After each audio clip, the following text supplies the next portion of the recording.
Okay, let's talk roof warranty.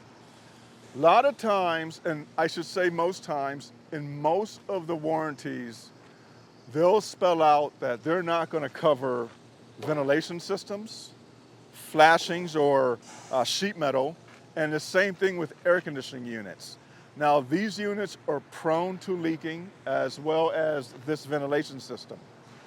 Over time, as these units are serviced and maintenance, depending on how the service technician addresses issues inside this unit, 9 times out of 10, the leak isn't coming from the roof, it's coming from inside the unit because there's been either some piece of equipment that's been replaced, something just wasn't done right. If you're having leaking issues near an HVAC unit, the roof looks fine. In this case, this one doesn't. But if the roof was looking in good condition, I would really begin to investigate inside this unit. And the same thing with this ventilation system here. Looking at the sheet metal, are there holes, are there screws missing? You know, how's it attached inside? So there's so many factors to really look closely at. And again, these are not covered by the warranty. This is excluded from your warranty.